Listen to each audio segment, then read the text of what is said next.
I'm Melissa. Hello. I am a 41-year-old mom and personal trainer, online coach, nutritionist, all those things. I had a large weight loss transformation. I think I ended up losing like 160 pounds when by show day it was 160 pounds total loss. Um, I just competed a month ago in women's figure and women's physique division, and I got things which is really exciting for your first show. And now we are in our reverse diet going into growth so we can get bigger for the next round. Like we were kind of talking about a little bit before, you have this period of defining normal from, for being a bodybuilder in the prep stage and in the getting ready for a show. And did you, the day, I guess maybe not the day of, you're probably thinking more just about the show in general, but at what point did you start to feel like, oh man, this is going to go from prep to show to not prep real quick? Like did it ever feel like there was just a almost a breakneck speed transition there? Yes, it was almost like immediate because, you do that even on show day, like you're not really on your same meals anymore. Show day is a completely different, and even peak week is completely different than your nutrition and training program has been for months and months and months leading up to it. So things are so like shaky, and you're just, you're on the phone with your coach waiting for every single step of what we're going to do, and it's very much an hour by hour basis of what your body looks like. So things were getting kind of shaky, and then you step off stage and it's just like everything's different, and he gave me like 48 hours of just sort of just go live your life. And I had no idea how to do that. I realized when I was in it, we were sitting at the restaurant, like after the show. I'm looking at the menu and I'm like, I don't know how to do this. So, like, my husband ordered for me because I was just like, I don't know how to do this. So it's been a super struggle, but we're getting somewhere. It took like a good 2.5, 3 weeks until I was like in the groove, and I was like, all right, I think I got this now. But Right. it's definitely like it's an immediate switch, and you have to really, it's all mind over matter. It's a complete mental game. You're ticking boxes and trying to ignore all of the crazy things that are happening in your head, because so your brain is so mean and evil. Like post show, it's like your brain. I heard so many girls talk about it on like their YouTube channels and stuff, and they're like post show blues and the body issues and stuff. And I was like, it'll be fine. It is not fine. It was not okay. It was a struggle. Are you a personal trainer, online fitness coach, or gym owner on the verge of burnout? Are you wanting to grow your fitness business but can't add more hours to your hectic schedule? Introducing Trainer Revenue Multiplier, the premier wealth creation system for fitness professionals that helps you earn more and work less. Visit www.trainerrevenuemultiplier.com today to schedule your free business accelerator session. If you're serious about taking your business to the next level, schedule your call today. Did it feel almost overwhelming to those 48 hours to just not have direction, not have, you have all the options and you don't Oh, really know what to do, where to, oh how to yeah. do it? Yeah.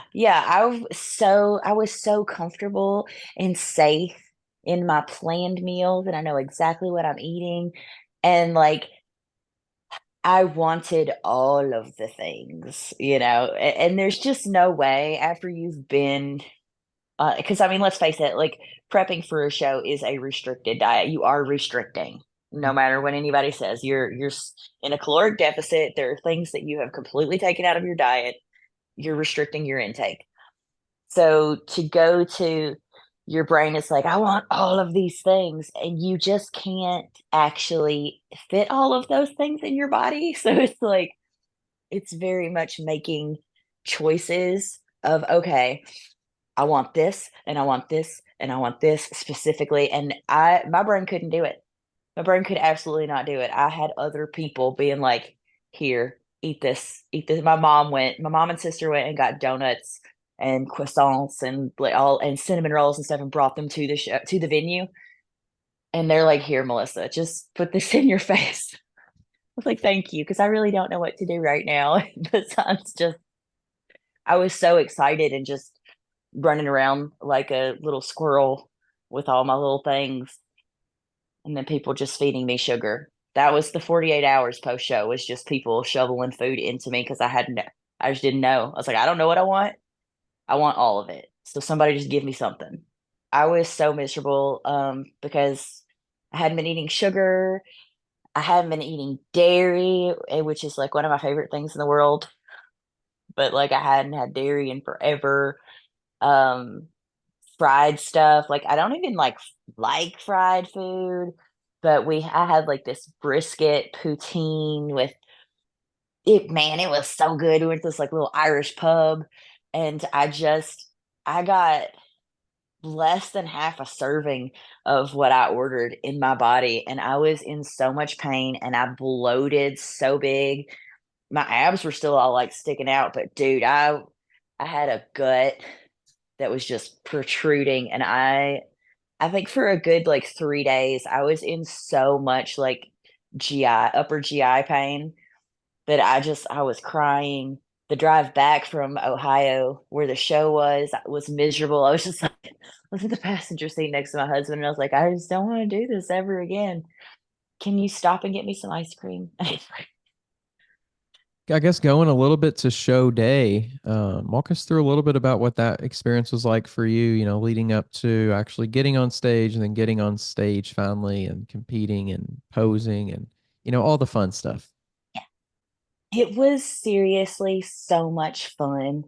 And all of the nerves that I had, because I mean, I'm a nervous person anyway. And even though I have like horrible stage fright, which I don't understand because I've been on stage my entire life, I've always been in either musical theater or choir or some sort of, I've always been in front of people, but I'm still terrified every time I do it.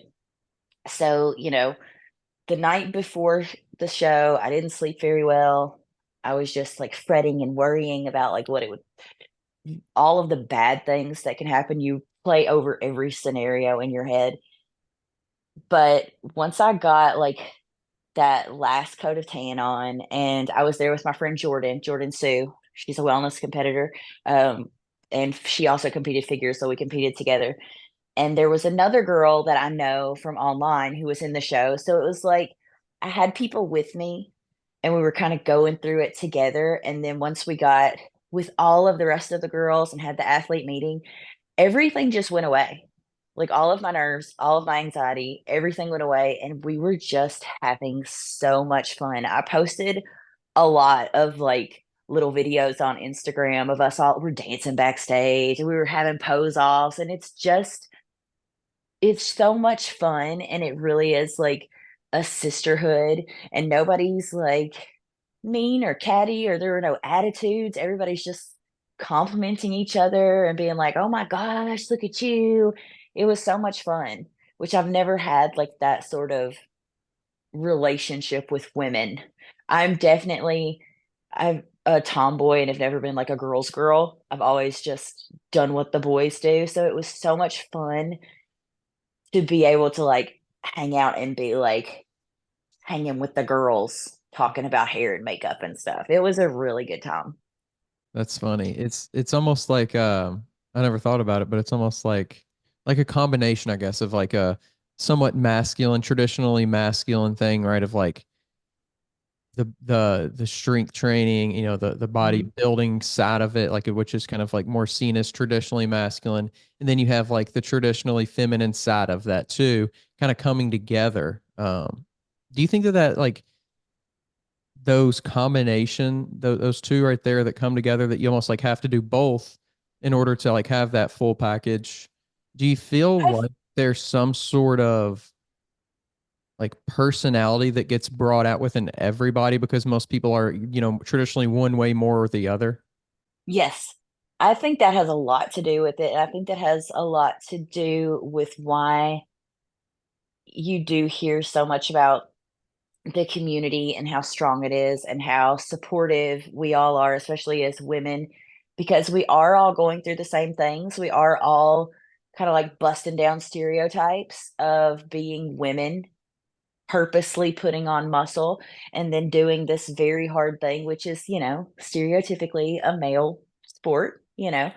Um, so we're probably all feeling the same thing and we've all been through the same things. And I think that makes it so much easier for us to bond and have that sort of interaction backstage where we're just all trying to make each other, feel good about the experience and make sure everybody's having a good day, having a good time, feeling good about what they're bringing to the stage. Because, I wouldn't want someone to make me feel like I didn't belong there, which was just like I didn't experience that at all. It was so so cool, but we were all like, even though I talked to so many of the girls and we all had completely different backgrounds. There were teachers, nurses, there was like a psychologist. It's like we're all so different, but we're all in love with the very same thing, and we're all just trying to have fun and do this one thing that a lot of people are afraid to do or think that we shouldn't be doing. Yeah, for sure. So, how would you kind of looking at your expectations of what you thought it would be like to actually get on stage, compete, be in front of people posing, being beside other bodybuilders up on stage, doing your thing? I thought it would I don't like the anxiety, nervousness part of me thought it was going to be a very much everybody's quiet, everybody's to themselves, head in the game. We're like so serious, you know. Um, and then go out there and it's like a huge like competition and uh no everybody's just kind of like out for themselves, which I'm sure like everybody wants to win, right? Everybody wants to be the one that stays in the center, but it was very much just like I remember, the expediters bring you out and you're all back here lined up behind the curtain and other girls are doing their thing. And we were all just like so excited watching all the other girls like do their posing and like, do their like little presentations. And we'd like touch each other's hands or like touch the shoulders and be like, oh my gosh, I know her. Look, she's doing so good. It was just completely different than what I thought it would be. It was very much a group experience, and one of my friends, like Sarah, she's a women's physique competitor and she did figure. And we were always like right next to each other. Our bodies are very similar, so they kept us pretty close together in both divisions. And we'd be like walking off stage and she'd put her arms around me and she's like, it's fun. And I was like, this is just the greatest thing I've ever done. This is so much fun. I can't believe I'm having this much fun. So it was completely different than what I thought it would be. I thought I would just have to be like this stoic beast of a, a person and sort of it's not like that at all. You're just having a really good time with your girlfriends. That's such a unique kind of thing, Yeah. unique kind of way of seeing it. Yeah. What about, you mentioned figure and you mentioned women's physique. Which one, I think last time we talked, you were leaning more towards that women's physique. That was what you wanted to do. That's kind of the route you Yes. thought. I mean, what after competing, after posing, after, feedback, what has changed or not changed on that? Goodness. We're still kind of like, okay, there's a whole lot of things that go into it because once I got up there, I love figure posing, but like I want to be super competitive in WPD. Which if you get big enough to be super competitive in women's physique division, you're no longer going to fit into figure, or you shouldn't. There are lines that are being blurred currently, um, where there are girls that I feel are competing in figure that belong in WPD just because of size and then conditioning. But I really would like to, I would love to be able to continue to do both. As far as my feedback, I got two pieces of feedback of on anything to do improvements on. And one was conditioning of my lower body, which we'll talk about later. Um, and my waist being too wide for figure. So I messaged, I've been having like the conversation with my coach about what are we going to do about figure? Are we going to keep doing figure? And he like sends me all these girls that have the exact same body as me, the exact same waist size. And he's like, we are still doing figure. He's like, one judge said you have a waist. Let's get in front of more people. You can do things with posing. Like there's so much you can do about the way the judges see you from where they're sitting that can make your waist look smaller. So I suppose we're just going to keep doing both next season and see how it goes. That's where we're at right now. But I'm definitely still very much a women's physique into women's bodybuilding girly. But my coach is very real with me and he's like, you've got to put on size and it is going to take time. Right. Because I think if you've seen the show stuff, and I'm sure you have, I was this big. I thought I had so much muscle mass. And then when you cut everything off, all of your body fat, and I think I went on stage 6% body fat, Wow. there's just nothing left. I was like, wow, I'm tiny, but I'm working on it. I'm working on getting bigger. Well, I think too, the shape and I think that that's what those earlier shows are really for Yes. what the possibilities really are, Yeah. you know. Yeah, Um, because you've never been that lean in your entire life, right. so you don't actually know, you don't know, your coach doesn't actually know like what you look like that lean until you're that lean. And then, you have to take steps from there to build what you need. So now we know all of the things I need, and he is burying me in training. So you mentioned the lower body development. Tell us about that. It wasn't so much about the development. It's because like they didn't give any sort of like feedback about my size. No size was mentioned. They actually loved my posing, loved my stage presence, said, I brought some of like the best stage presence that day. Um, I smiled the whole time. They could tell I was having fun. They enjoyed watching me on stage. And I was like, that made me feel so good because I was like, I felt myself smiling all the time. And I was like, do I look insane? Apparently not. Everybody could tell I was having a good time. Um, the loose skin from like my hips to like mid thigh, because that's where I carried all of my weight. Even though I was so low body fat, and I think I was like probably one of the top two or three most conditioned girls at that show, as far as like the amount of things you could see, the striations, the feathering, the like glute striations was insane. You still, that sagging skin, like you can't see exactly where lines are because you can't tell what's a skin fold and what's a glute ham tie-in. And the girls that did my tan and glued me into my suit did everything they could, but there's only like so much you can do. So I did discuss with one of the judges, excuse me. I was like, I am planning on having a lower body lift and getting this taken care of. And he said, you will be so good with that, like because of the way you do condition down. It would be a benefit to you to move further in bodybuilding to have that done. So that's the next step. So with that feedback, I mean, does that how does that impact? And I think we talked a little bit about this last time, but how does that impact like your training? Does it impact your training at all as far as like, getting bigger, the growing, in size in your lower body and things like that? Like, does that impact the skin at all? And does that then impact like the procedure or how does that all play out? Yeah. So we do plan on, like, right now what we're doing is we are eating. He hasn't, like, I'm not eating a ton of food. We're doing a slow, safe reverse so that I don't um get a bunch of body fat back on me, because that would have, having too much extra body fat is going to affect what the surgery looks like.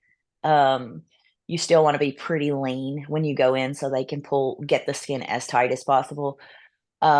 We are trying to build the legs and glutes as much as possible, not to not because it will change the way the skin looks, which if I had less loose skin, it might keep me from having to have surgery by making my legs bigger. It could fill it out more, but I have so much that there is no option other than having it taken off.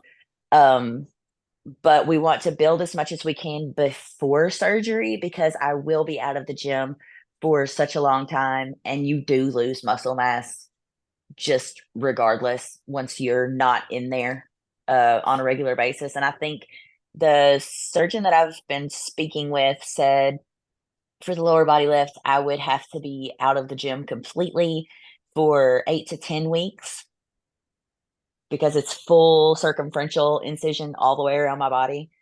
So that's no cardio, no nothing, just like some light walking after 2 or 3 weeks. But so the plan is to just build and grow as much as we possibly can before surgery, which we don't have a date or anything yet. So we're just we're just hitting it as hard as humanly possible. Mm. Are there any devices or methods or any techniques that can be used during that downtime to kind of preserve some of that muscle or anything like that? I know that a lot of people really, what is it called? It's a lymphatic massage. A lot of people love the lymphatic massage post surgery just for you want to keep circulation and things like that. I've seen people use like the electrotherapy with the electrodes to help stimulate muscles. Um, I think a lot of it's just going to be making sure you keep up with your protein intake Mhm. because a lot of people lose their appetite and they get like muscle wasting from just being that sedentary. And then there's the whole part of making sure that while not being able to do all of the things, because I'm super, super active right now, I'm training harder than I was, the last couple of months of prep because I have so much more energy and strength from being fed. Um, I'm not doing a ton of cardio. I think he's got me on 3 cardio days a week, but I'm still getting a ton of steps, but I have all this energy. So I'm like a hummingbird. I'm always all over the place. So I'm constantly burning calories. And then I'm gonna go from that to I have to literally lay in the bed on a wedge and not move so I don't tear my incisions open. So you have to be very careful that you don't gain body fat Mhm. over that time, which I mean it's unavoidable to gain some, but if you already have your metabolism in a good spot, you can kind of stave that off, and then as soon as you can get back into stretching and walking and things like Mhm. that, be as active as possible. Right. I wonder if isometrics at all. I mean, certainly not within the first couple of days and Right. probably not even weeks. Probably. Uh, Probably that and like banded stuff can be done. Just I'm I'm thinking, we're not going to be doing any Bulgarian split squats for a while. yeah, anything with split in it, I feel like it's probably not a good Yeah, idea. that's a terrible idea. I already hate that. I'm going to use that as an excuse. Be like, Coach, I just don't think it's safe Not still. ready. Yeah, that's funny. Um, so just like you said, keying in on the diet, making sure you're getting protein, making sure. Hmm. What role did they say does like being hydrated and stuff like that play? Are you a personal trainer who wants to scale and grow your business online? Have you been coaching online for years, yet don't know how to incorporate online into your current business model? Introducing Trainer Revenue Multiplier, the premier wealth creation system for fitness professionals that helps you earn more and work less. Visit www.trainerrevenuemultiplier.com today to schedule your free business accelerator session. If you're serious about taking your business to the next level, schedule your call today. I have not discussed that with my surgeon about like I know that they want you to stay hydrated. Mhm. And it does make sense that especially for like skin recovery, tissue healing and things like that, that you would need to stay hydrated and have electrolytes. And obviously magnesium helps with healing, and there will be a whole different vitamin regimen that I would have to do. That is a really good question, and I'm going to ask her when I speak with her. I'm also just thinking about it now, because I've had a few people on that have talked about this, but like red light therapy too. I wonder if that would be Yeah, any benefit. I've heard really good things about red light therapy Yeah. for especially for wound healing. I know that sometimes they do like a drains post surgery, and sometimes they'll do like a wound vacs that pull the fluid from the wound so that it can heal. Because you get any kind of even just an injury, it creates fluid that Mm. comes out, the plasma and things like it. The white blood cells overpopulate and make more plasma, so they like to pull all of that off, and all of that makes me very nervous. The drains and things like that, like I'm nervous about the whole thing, but the healing especially, because there is such a large number of people who have bad experiences with healing when it Mm. comes to the specific surgery that I'm having. Um, so I've told my coach and I've told my surgeon, I was like, I'm definitely not going to be one of those people that does anything wrong that like, I'm not going to be doing wild stuff and trying to be back in the gym before it's time, Yep. because that's like my worst nightmare is having like a wound open up. We're not, I don't Yeah. want to do that. Doesn't sound pleasant. No. Does it look like something that takes a lot of time to manage in a day, or is it like just a few, is it a few minutes of just like doing certain things? Or I mean, how much of like a true dedication is it just to do the things versus maybe a lot of it too is not doing certain things? Like post surgery, Yeah. there's like that they want me to stay in because I'm gonna have it done in Atlanta. They said I need to stay in Atlanta for 7 days because I will have to go back to the surgeon's office every day for those 7 days for to have them to clean the wound, redress it, make sure everything looks good. And then when I come home, it will be every day for like 2 weeks, changing dressings, taking care of wounds, like sending pictures to the surgeon to make sure everything still looks right. And like after I don't know when they said if you get drains, like when they come out, if it's like after a week, but that's going to a doctor to let them do that. Hmm. It's like it's a whole thing. Like my husband's already like, I'll just take off from the fire department and I'll be able to be there to take care of you. Cause like you can't do anything by yourself. Like they already told me get a walker Oh because you're wow. not going to be able to stand up straight. You'll have to have assistance to stand up, sit down, use the bathroom, bathe, everything. Like, and that's one reason why we're going to do it in two stages. So lower body and then the upper body stuff. Um, because like I can't not be able to use my legs and my arms at the Oh same yeah. time. Like I was like, because if once you start messing around with your pecs and your chest wall, like you can't do anything with your arms. And I have a kid. Who's Yeah. gonna make the pizza rolls, Daniel? Like who's gonna do that? That's That's gonna be me. tough. That's gonna be tough. As cool as that would be to like get to have that on my radar for getting it done, because like everybody wants cute cha-chas, right? Um, they don't really judge you in bodybuilding for you. We're wearing a bikini. They don't know what we got up there. I'm not a bikini competitor that needs to be sultry and voluptuous. Like it really doesn't matter. As long as I can build my pecs, which I'm trying to do ferociously right now. As long as I can keep my musculature up top, I just don't even care. Like if my husband doesn't care, I don't care. But we got to be able to see these legs. Mhm. So that's what we're trying to take care of first and foremost. Right. Makes sense. I was actually going to Yeah. ask that specifically if it was more for the sport aspect or if it was more for just Yes. the convenience aspect of one being harder than the other. Yeah, no, it's 100%. I know that and have been told, like once you're told by the judges that this is the thing that's going to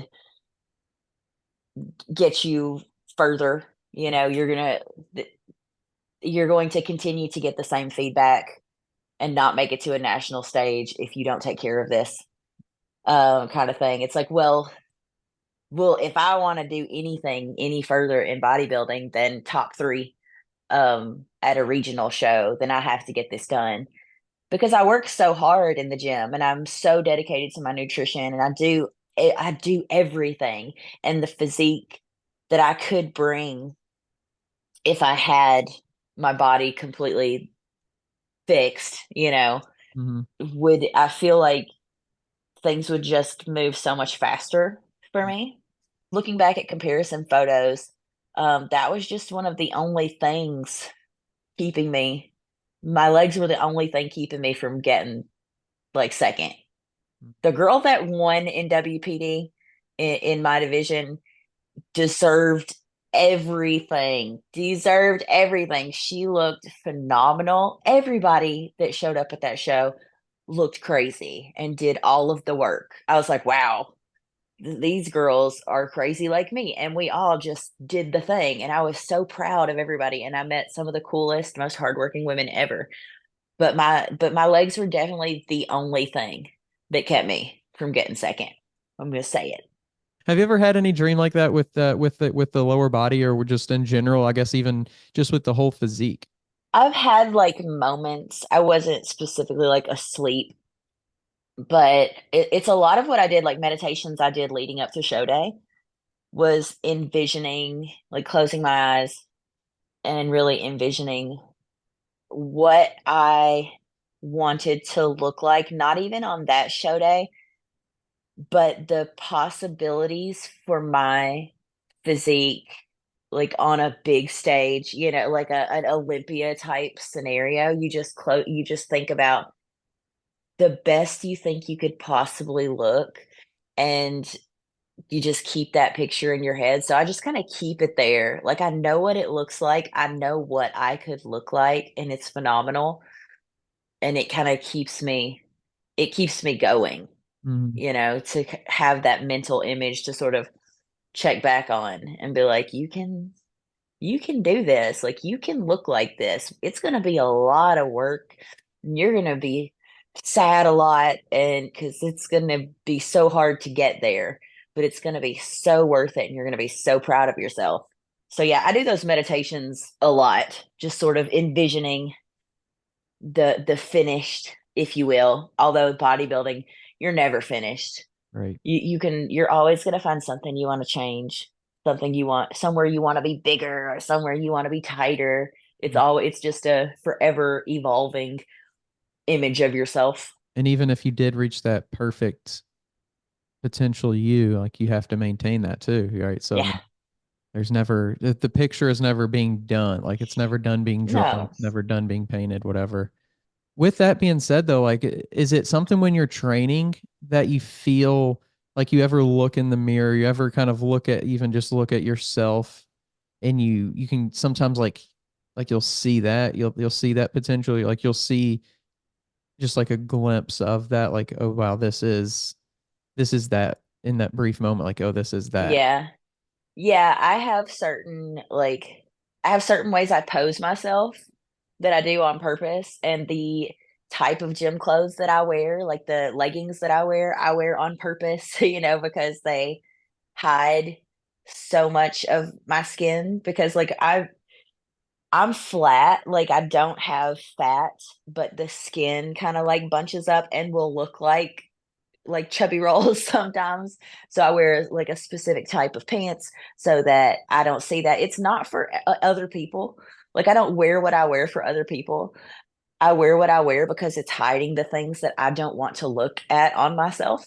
Um, so sometimes at the gym, so like yesterday, I did glutes and I can hit, there's one I can hit where my everything looks the way it should. And I'm like, damn, girl. Like there'll be like really good moments. And I think that like I love training upper body because like I can't see really any imperfections about my upper body. Um, but there are a lot of times, and especially like right there at the end before show where God, I just looked so good with a pump in the gym. And it just makes you hungry for more. Like it's like, wow, I gotta keep doing this because this looks so good. But that's also like a huge mental thing when you start putting the weight back on is that shredded girl is gone, but it's part of the process. You have really got to understand the process and commit to the process and be okay with gaining some body fat, or this is not for you. It's a very unique kind of thing. I mean, most people don't lose, in particular. I mean, most people don't go down to a 6% or whatever body fat anyway. Yeah. But most people when they are losing fat, it's not like, oh, this is going to come back on purpose one day. Like it's very different than most things. Yeah. The whole gaining weight on purpose is like especially because I've been in the mindset for years of lose weight, lose weight, lose weight. Like everything is to lose body fat, lose weight. And we're not trying to gain body fat right now, but it's just going to happen. You're going to gain some. There's no way to do this and not gain some body fat, like a healthy amount of body fat. And you want that because, like, I want my brain to function. I want my joints to not hurt. I want to have some energy.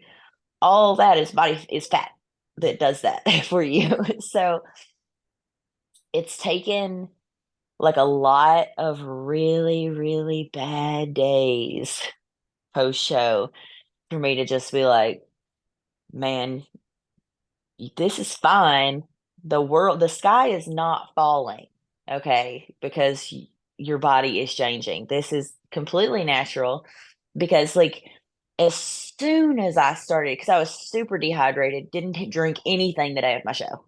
I had maybe a sip of water or coffee that morning, but didn't drink anything until after the show at night. Super dehydrated. I was super just crispy. I don't know if you have heard girls or guys in bodybuilding use that term crispy, just completely dried out. So the minute I actually started drinking water, because the first thing I even wanted was like, I just started chugging water as soon as finals were done. I was like, man, I'm so thirsty. I don't care about anything else. Somebody tried to offer me a Dr. Pepper, and I was like, no, dude, just give me like a gallon of water. I will be good. But it's immediately you start holding water, you start looking squishy, like you're just immediately not as defined and shredded looking. And as the days go by, it just sort of tapers off. Like I remember the last day that I could see my middle abs instead of like just my little side abs. I was like, oh God, it's really happening. We're not going to have abs every day. What am I going to do? It's just so ridiculous. It's like we fixate and like build self-worth around having specific things, and it's just crazy to me that watching the definition go away from my body affected me as badly as it did mentally. But thankfully I have an army of people behind me that are constantly like, you're being crazy right now. You just chill out. You literally still have veins popping all over your body and you're just freaking out over nothing. I was like, okay. My coach made me put my scale away. Like, I think we weighed maybe one time post show. And then he was like, look, we're just not going to weigh anymore because this is not helping anybody for you to know what you weigh right now. It's like, thank Mhm. you. So that's helped a lot. We're taking pictures, we're sending them. I'm not even looking at them. Like I take the pictures and I send them. It's like I don't want to see it. I don't want to look at it. I just want you to tell me what I need to do, tell me what to eat, give me my training plan. I'm Yeah. just here to get big.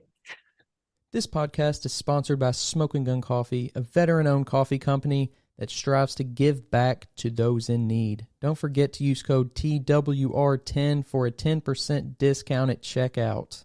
I wonder what that would actually be a really interesting experiment for someone to do is like go throughout the whole process of bodybuilding. I don't think you could do it for your whole career by any means. I think that would probably be a lot. But even if it was just one show and not look at your body at all, like like you train completely, covered. Like You covered. Yeah. Yeah, you go on stage like you don't look at yourself, you don't like I just think it would be interesting to see from a psychological aspect what the difference would Yeah. be. I Um, would kind of love that. Like, I would kind of love that. That's almost like the perfect scenario for me as like a person who is like, I am super open about my body dysmorphia. And I'm like, man, it is real. That's like one of the first things when I first hired my coach and we were talking and we were doing like photos and stuff. And I must have been saying something that was I was beating myself up, and he's like, "You really have bad body dysmorphia, don't you?" And I was like, "Oh, hey, that's me. That is definitely me." But I think to a certain extent, most of the people in this sport do. Like, we don't actually know what we look like, so we keep chasing like a thing. But I mm, think it would be very, very cool to wear the hoodie and the sweats the whole prep, and like only your coach sees what you look like and tells you what you just do what the coach says, mhm. and then you step on stage and it's like, it wouldn't it be like Christmas? Wouldn't it be like the biggest surprise ever? You'd be like, oh my God, when I'm not paying attention to what's happening and I just do the work, isn't it miraculous what happened? Yeah, that's funny to kind of compare it to Yeah. that. Yeah, like you're almost unboxing all your work at one Yeah. time instead of seeing it day by day. I think it would hit Yes. you differently. Yeah, because I know I didn't see something every day that made me happy, but I took so many progress pictures and so much because of like the different fitness influencer stuff and brand stuff that I have to do. I had so many like videos and things that like a couple of weeks ago I was like just looking back through the year and I was like, "Whoa, I did a lot." Like my body changed insane, like an insane amount. Even just with this coach that I got with in February, my body changed so much and it was very cool to me. And in the nerd, and we talked last time about how like nerdy I am about this stuff, about the science of it. Um, just him changing the training style and the nutrition, what he was able to do with my body compared to the previous coach. I was like, wow, that's so cool. And you only changed like like minute things, and my body responded so well. So I definitely think take all of the pictures. Just don't necessarily stare at them and linger on them and pick yourself apart because that's not healthy. And we're trying not to do that anymore. How did you manage to flip it so quick? I mean, was that an easy, even though you may wanted to have done it, was it an easy transition or was it more challenging? No, it was super challenging for me. Because just like the way all it's like all of my little demons tried to creep back out at one time. And it's really been the past month has been probably one of my worst. And it's not because of the show. I would not put that on the show. I think it's just, I had so many things happen post show, like in my personal life or just like in other areas of my life, that everything just sort of welled back up. Everything that I had beat down during prep just sort of spewed out everywhere. And it's been not a great mental health month for me at all. I've had so many bad days and so many days where I've just been asking myself, like what am I doing? Like what is next? How do I reel this back in to where we're productive again? Um, and the thing we talked about this, the thing that makes me feel good is food. And I was like, there are a lot of times where I've just gone in that kitchen and been like, you know what? There are some brownies left over from show. And I bet that would make me feel good. But then I have the conversation with myself and I'm like, that would make me feel good for 5 minutes. And then I'm Mhm. going to be right back here beating myself up mentally because you had the brownies. And it's like, we're just not doing that anymore.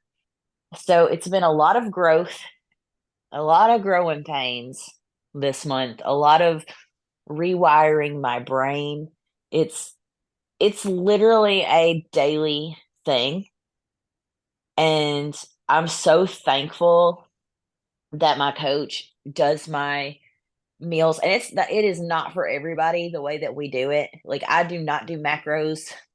I do very specific, this is exactly what you're eating this meal. You are not eating anything that's not on this thing in this meal.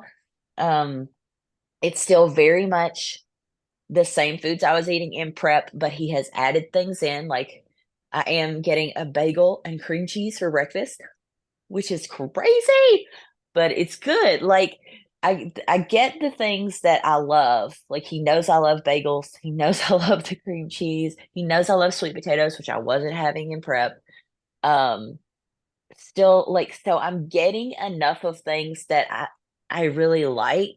And then I get like a free meal on the weekends, whatever I want. He doesn't want to know about it. He's like, I don't care what it is. Just eat something, get different food, get your body used to different foods. But for the most part, he is still dictating everything I eat. And that is 100% my decision. I was like, please do this.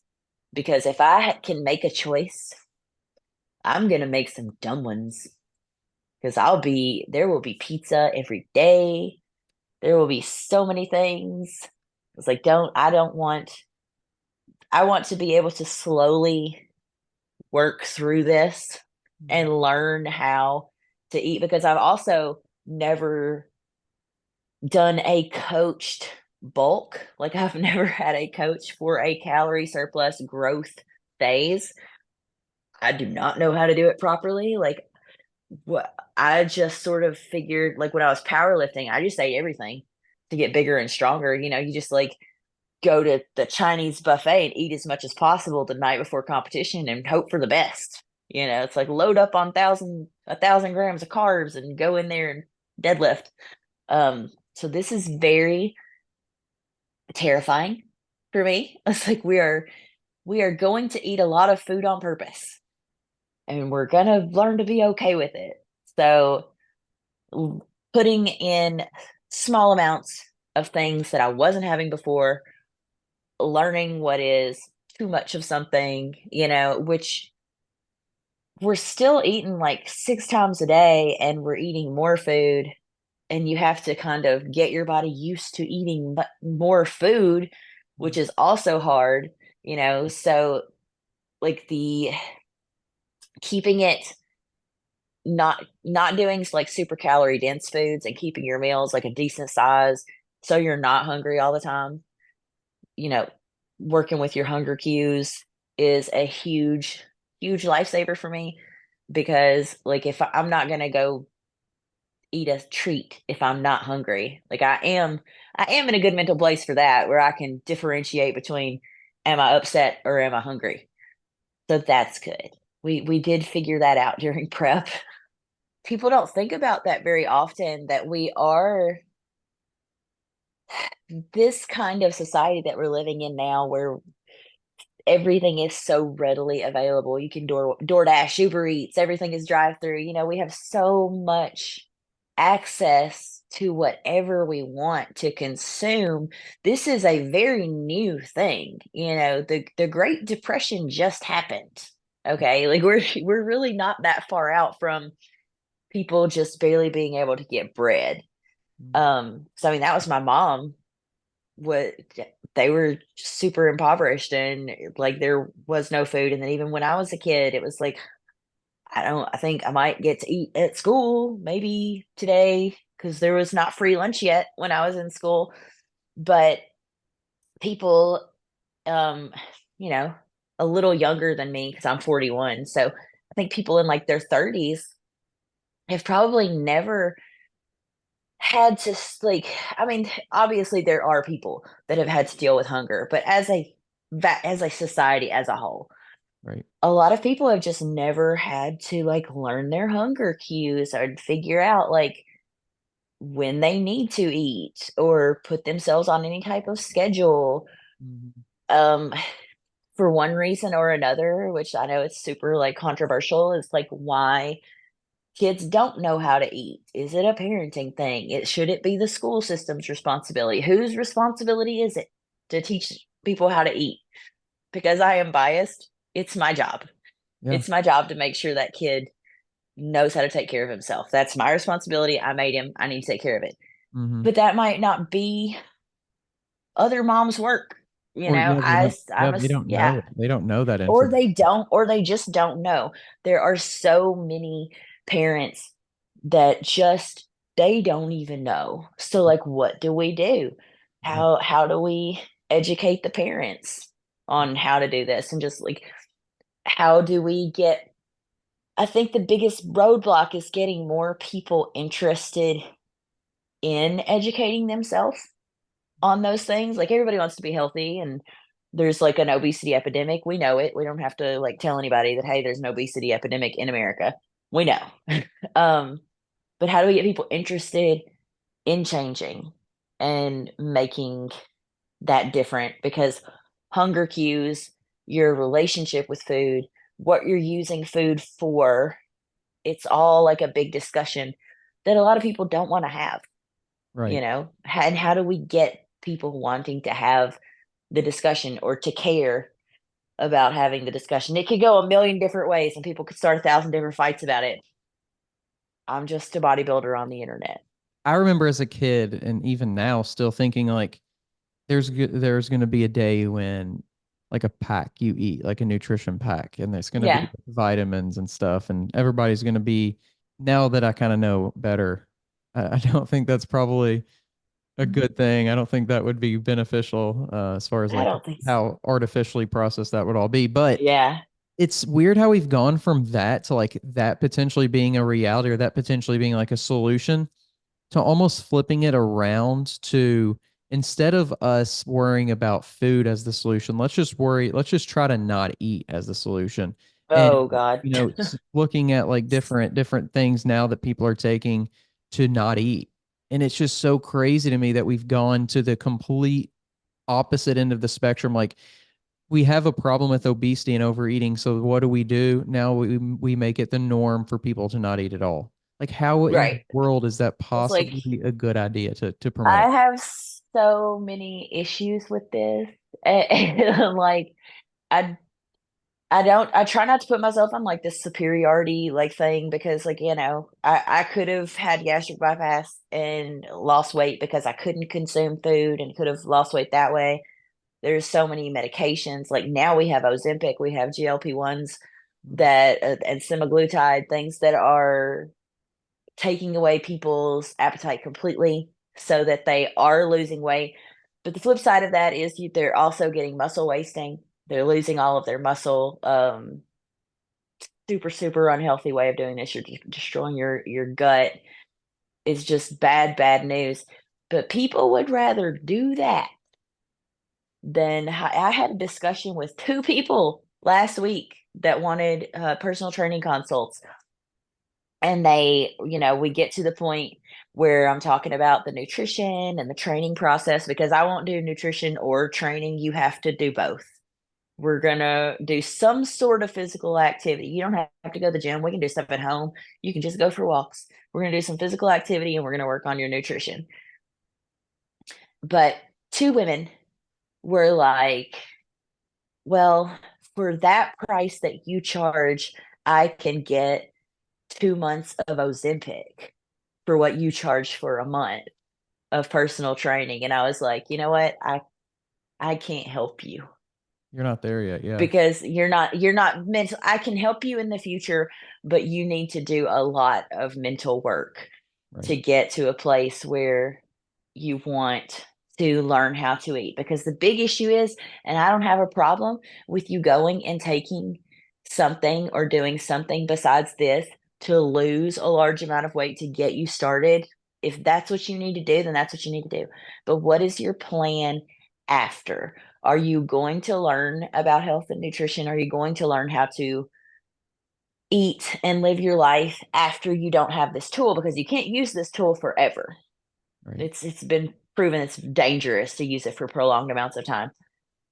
you need to have, for this to work for you and to have the best result possible, you need to have a system in place. You need to learn your hunger cues and learn how to feed yourself so that you can do it forever and live a nice, long, healthy life.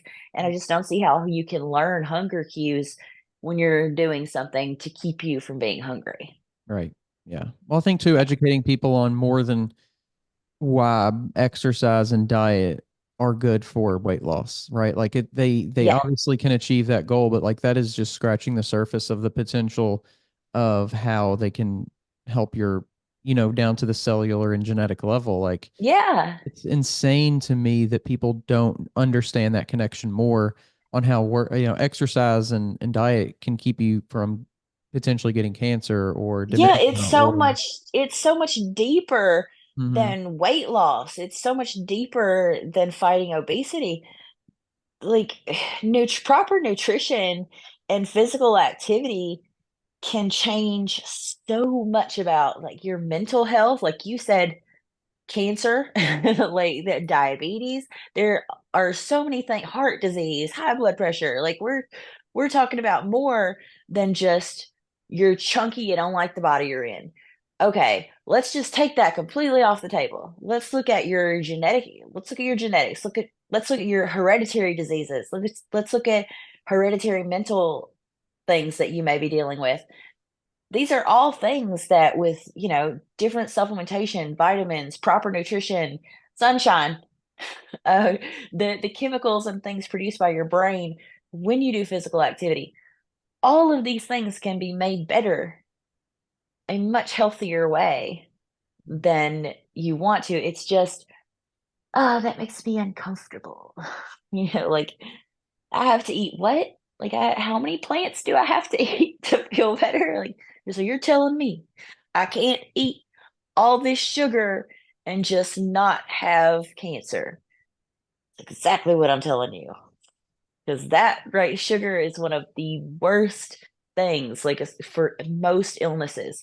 You start dumping sugar in there and processed foods, anything that comes out of a package.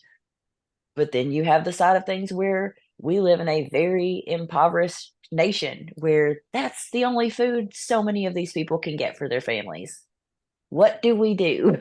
What would the alternative look like? I think that Yeah. that would be an interesting kind of simulation to run a little bit is how do you create a society is one conversation, but then like what does it look like? People Yeah. are healthier, how does that impact certain things?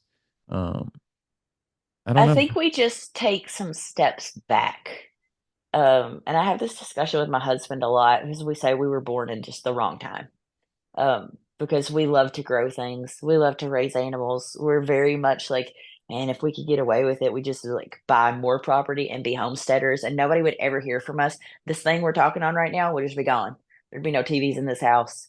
We'd just be out here with some chickens. I could Like, hop in no on lie. I mean, I feel the same way. Like that to me Yeah. seems so appealing. But if you look, and I know a lot of people will come up with the argument that, well, you don't know about all of the diseases and how unhealthy people were because they didn't have like a good system for recording it and stuff. No, my grandfather was born in 1900. He has told me like how it was when people are growing their own food. They're doing manual labor every day. They're spending a lot of time outside with fresh air and nature. They're having positive experiences because their families, their children are involved in the process of building their homes, growing their food, taking care of the animals. Um, we didn't have like all this social media and the constant barrage of television or information. Like we're putting so much information and stimulus into our brain at such a rate that we can't process it all. It's affecting our mental health. The family structure is being pulled apart. We're spending less time together because parents are having to spend more time out of the home working. There's so much that has changed in a very short period of time. Probably what the 50s is about when it started being very regular for the mother to go to work and like we got refrigerators, the grocery stores started carrying more things. Things started becoming more readily available to people. So if you really look at the time frame we've been living, like this for a very short period of time. But at some point, you know, things went amiss. And I think if we could just Yeah. scoot back and start doing more for ourselves. And I don't know, I don't want to be like one of those Little House on the Prairie, like people, it's like, oh, it's too simpler times. But man, simpler times. Of course, then my husband's like, yeah, well, they didn't really care about bodybuilding back then. I was like, shush, we'd figure it out. It's so I think it's easy to want to do that for a lot of people because Yeah. it's like it is simpler, it is more kind of complete and understandable. I think there's some comfort in that because you can like put one and one together. You know Yes. that if you do these things, it's kind of like bodybuilding, like farming and Yeah. building. Like it's like if you just do these things, then this will most likely be the outcome. But Yes. I can't remember if we talked about this specifically or if I was talking to somebody else about it or if I just dreamed about it. But the show Yellowstone, one of the like the other pre-shows to that, like 1883 or whatever I think it is. 1883. That was very good. I've watched all of them. I'm a fanatic. I've seen parts of all of them, but I haven't seen the whole things of any of them. But I think that's the one. And they go to town, and this guy's selling like refrigerators, I think, or something, or I don't know. Yeah. And he's like, this will take away the need. Actually, I think it was something else. It was some kind of thing to It wash, was a washing machine. Yeah, it was a was it? washer. And Hmm. and he was like, this will give you back more time. And they were like, well, what are we gonna do? We're Right. What gonna are, now we're gonna have to work to pay for the energy to for this machine to wash our clothes. So either we can do yeah. it or we're gonna work to pay for the energy for the machine to do it. And I was like, that is the craziest thing I've ever heard. But it's also so true because if you So think about relevant.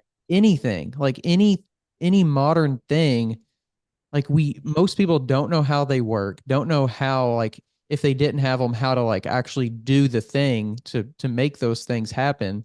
Um, but we're just like outsourcing to allow somebody else to make money off of Yeah. us not knowing these things or not wanting to do them or spend the time to do them, but we're still spending 8 hours a day to pay for the things that would have done those things. So like at what Yeah. point are we actually gaining time? Or are we gaining freedom? And I don't Yeah. it's like way off in the distance to like health and all that, but like it just kind of going back to what you're saying about like going back a little bit in time and like Yeah. figuring out what is like a genuine part of a human experience versus like what's just kind of outsourced. Like at what point do we almost feel like we're like Everything. ice on a wheel just creating like more Yeah. energy? Everything is outsourced.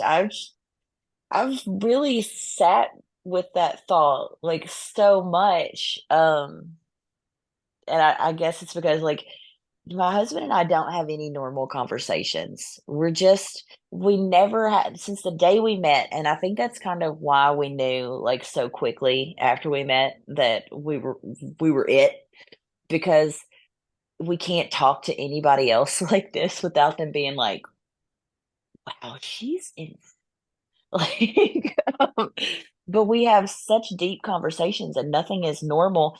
Everything is about how, you know, society has changed, like the conversation we're having right now. All of our conversations are on this sort of deep level. But I've talked very much about, I think we need to learn how to like make it a point every, like maybe not every week, but every month to like learn how to do something that something else is doing for us, or like learn how to make a thing that we use every day and like include our child in it and sort of be like, hey, as much as we can cut outsourcing out of our life, I think it wouldn't, not that it would be like super beneficial, and I can't even like expect anybody else to do it because I'm sure they're not on our level of insane. But I think it would be a cool project to just like learn how to make stuff that we could just go get. Like, yeah, we could just go get it, but how cool would it be to grow our brain by Yeah. learning how to make it? Let's make some paper. Like, what, you know, did you ever have to do that in school? Like, that, like, make. I don't paper think or I've anything. I don't think I did that, but I think I've seen it before though. I think Yeah. I've seen Yeah. or heard the process. I just think little stuff like that is cool. I like repurposing. I'm very much a thrift store girly. Like I like reuse, rehome, like repurpose things. If I can turn this into something else, I think we have too much waste in the world and we're spending too much money and we're using up too many natural resources. I'm telling you, I was supposed to be born in like 1960. So I could have been a hippie and just been screaming at the man. Like, I'm just that girl, but that's okay. It's funny how like cultural things shift, and now that's kind of like coming back a little bit. Yeah. Like Oh, people, yeah. No, there's a whole like the only part of TikTok I've been sucked into is the homesteading, like bohemia TikTok, where it's all just moms in the kitchen with their barefoot little kids making sourdough bread, and there's chickens running through the house. Like these are my people. I love you. But other than that, I have to stay off there because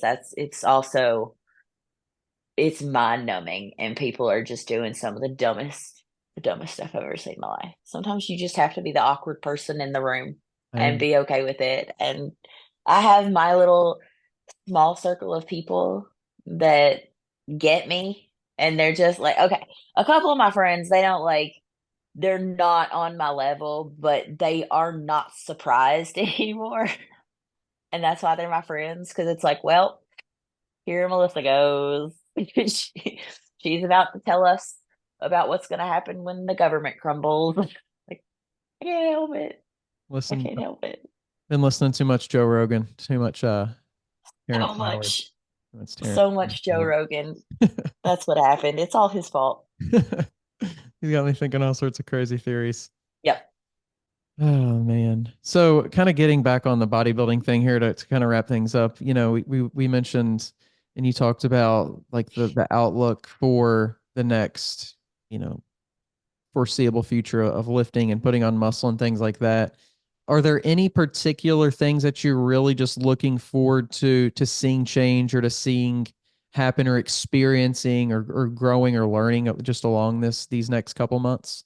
Yes. I think I'm very much excited about because I've also never like worked with a coach that was specifically trying to grow certain areas of my body.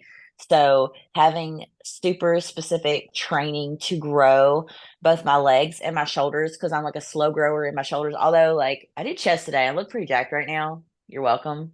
But, seeing how that improves and how strong I'm able to get because I think I've been on this training program for like 3 weeks. We've been doing this specific programming, and every session I'm lifting heavier, which is super exciting because I am all about getting stronger. Like, I was so weak that last couple of months of prep because as you lose body fat and as you're depleting and losing intake on like how much food you can eat, you lose your strength. And my strength is one of my favorite things about me. Over what I look like, I love being strong. It feels cool to me. It makes me feel good. I love it. So getting stronger and seeing those numbers go up and also um being able to I've been putting like gymnastic movements and things back into my because I've had done gymnastics before. Um, Being able to do those things and like acrobatic things. I grew up tumbling and doing acrobatic stuff. So being able to incorporate some of those movements back in to just like playing, like going out with my kid, doing cartwheels. I did one the other day. I did a cartwheel last week and I was like, I have enough upper body strength to do a cartwheel again. Oh yeah, we're getting somewhere now. So being able to move my body efficiently and do things, and I'm gonna start. Now that I do have like a lot more upper body strength and my elbow and stuff feels a lot better because I had some elbow issues. I'm going to start doing archery in a couple of weeks because I did that growing up and it made me really happy. Trying to focus on doing all things that bring me joy. Not doing anything I don't like to do anymore at all. I've just decided I'm not going to do it. But I think what I'm most looking forward to with the bodybuilding over the next couple of months in this growth phase is just getting as strong as humanly possible. Like because gains are going to come with that. Like if you're getting stronger, you're building more muscle because that's how you're moving the weight Mhm. is you're getting bigger. So like even if I can't visually see it, like I'll know it's there because the number on the bar has gone up. Most exciting. Yeah, that's exciting. Yeah. There's something really cool about going from, and I definitely experienced this recently, kind of like having strength and feeling like you're capable of doing, Yeah. moving your body and doing stuff and all that kind of stuff, and then getting it back too, and like being in that moment of like, oh man, I'm not quite there yet, but I know what it's like, and I know like I'm getting there, I'm getting closer. There's something really fun about that, and really Yeah. empowering about that. But appreciate you coming on again. Thank Congratulations you. on your show and having that under your belt and doing well, and best of luck moving forward, and just continuing to grow and to progress. I'm looking forward to following along as always. Heck yeah. We'll be back on that stage at some point, next year.